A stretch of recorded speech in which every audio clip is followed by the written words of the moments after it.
Movie के opening scene में हम देखते हैं कि जैमी और लीजा एक न्यूली वेड कपल हैं, जिन्हें एक दिन अचानक एक अननोन सेंटर की तरफ से बिली नाम का एक पुतला मिलता है। कोई उनके घर के बाहर बेल बजाता है और पुतला वही रख के गायब हो जाता है। पुतला घर में आते ही लीजा की रहस्यमय तरीके से दर्दनाक मौत हो जाती है। उसके मुंह से जीभ काट दी गई थी।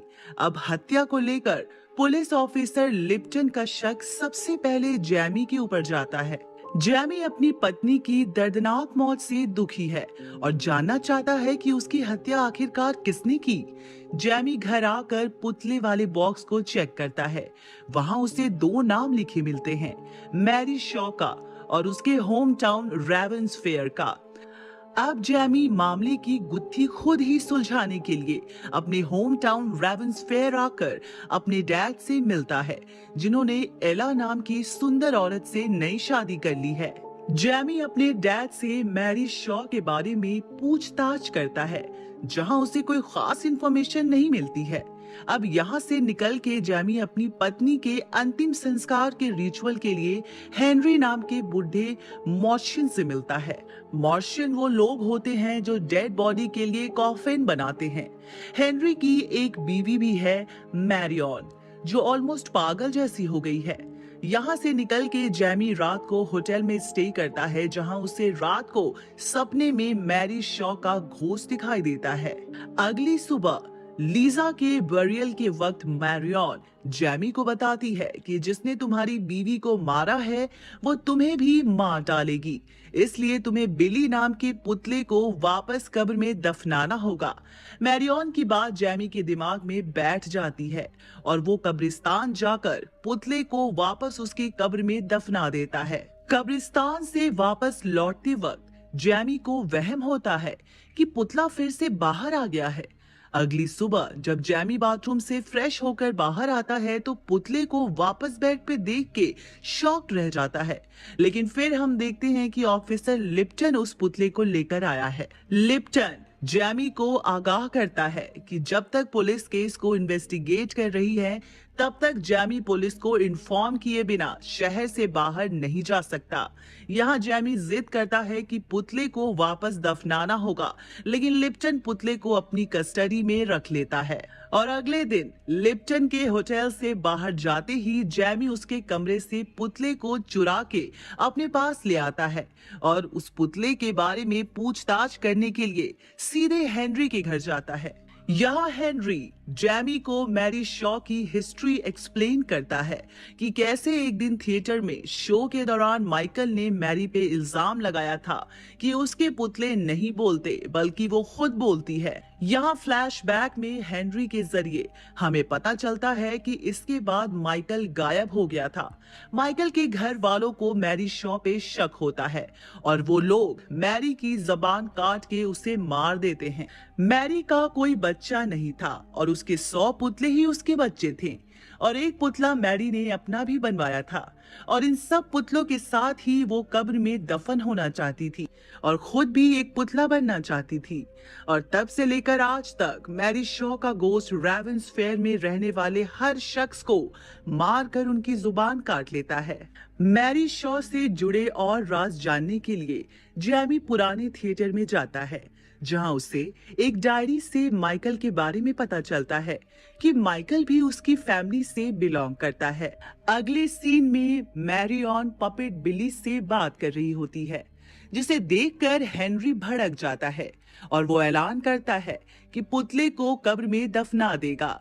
लेकिन इससे पहले मैरी शॉ का घोस्ट हेनरी की जबान काट के उसे मार डालता है। इधर जैमी अपने डैड के पास जाकर माइकल एशन के बारे में पूछताछ करता है तो डैड उसे बताते हैं कि कैसे एशन फैमिली के लोगों ने मैरी को मारकर उसकी जबान काट डाली थी और अब मैरी की रूह उनसे बदला लेना चाहती है और पूरी एशन फैमिली को मारकर ही उसका बदला पूरा होगा। डैड के बंगलो से निकलते ही दरवाजे पे जैमी को ऑफिसर लिप्टन पकड़ लेता है और उसे थाने ले जाने वाला होता है। तभी हेनरी का कॉल आता है और वो जैमी को कहता है कि अगर तुम्हें लीजा की हत्या के बारे में जानना है तो थिएटर आ जाओ। अब ये हमें तो पता है कि हेनरी मर चुका है, लेकिन जैमी को नहीं पता होता। जैमी लिप्टन से धक्का मुक्की करके भागकर थिएटर पहुंचता है और उसके पीछे लिप्टन भी आता है। थिएटर में जैमी और लिप्टन दोनों को 100 पुतले एक अलमारी में दिखाई देते हैं। अब यहाँ लिप्टन को अब जैमी की कहानी पे धीरे धीरे यकीन होने लगता है। तभी एक क्लाउन पुतला आकर जैमी को बताता है कि मैरी ने लीजा को क्यों मारा। असल में लीजा प्रेग्नेंट थी और उसके पेट में एशियन फैमिली का आने वाला नया मेंबर था। यहाँ लिप्टन और जैमी दोनों सारे 100 पुतलों को डिस्ट्रॉय करते हैं, लेकिन मैरी शॉ का घोस्ट लिप्टन को मारकर उसकी भी जबान काट देता है। जैमी यहाँ से जान बचा के भाग रहा होता है कि तभी उसे याद आता है कि अभी सारे पुतले डिस्ट्रॉय नहीं हुए हैं।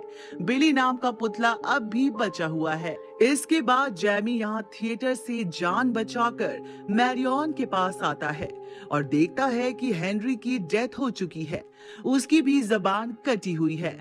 जैमी मैरियन से पपेट बिली के बारे में पूछता है। मैरियन कहती है कि वो पुतला तुम्हारे डैड लेकर चले गए हैं। जैमी अपने डैड के पास पहुंचता है। इससे पहले कि जैमी पुतले के बारे में कुछ पूछे, वो देखता है कि उसके डैड तो ऑलरेडी एक डेड बॉडी है। अब यहाँ मैरी शॉ का घोस्ट आता है और जैमी पे हमला करता है, लेकिन तभी जैमी पपेट बिली को आग में जला देता है। पुतला जलने से मैरी शॉ का घोस्ट खिड़की तोड़कर बाहर भाग जाता है, लेकिन इसके बाद ईला जैमी की स्टेप मदर आती है और उसकी शक्ल धीरे धीरे मैरी शॉ में बदलने लगती है, जिसे देख के जैमी डर से चीख पड़ता है। यहाँ हमें ये समझ आ जाता है कि ईला भी पुतला थी, एक परफेक्ट पुतला जैसा मैरी शॉ बनाना चाहती थी।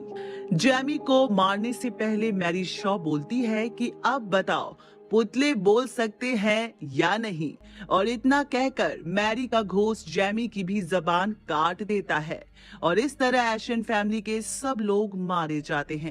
अब फिल्म के एंड में हमें पुतले और उसके पीछे की सारी कहानी समझ आ जाती है। मैरी शॉ एक वेंट्रिकुलिस्ट आर्टिस्ट थी।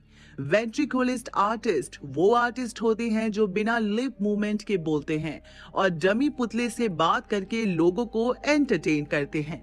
और क्योंकि एशियन फैमिली ने मैरी शॉ की जबान काट के उसका मर्डर कर दिया था, इसलिए मैरी शॉ का घोस्ट पूरी एशियन फैमिली को तबाह करके खत्म करके अपना बदला लेता है। शुरुआत में जैमी और लीसा के घर पे जो पपेट आया था, उसको भेजने वाली अननोन सेंटर और कोई नहीं बल्कि मैरी शॉ ही थी। अगर आप हॉरर फिल्मों के शौकीन हैं, तो ये फिल्म आपको जरूर पसंद आएगी। अगली बार हम एक और दिलचस्प मूवी के बारे में बात करेंगे। कब जानने के लिए प्रेस द बेल आइकॉन, ताकि जैसे ही हम वीडियो शेयर करें आपको पता चल जाए। Goodbye and take care.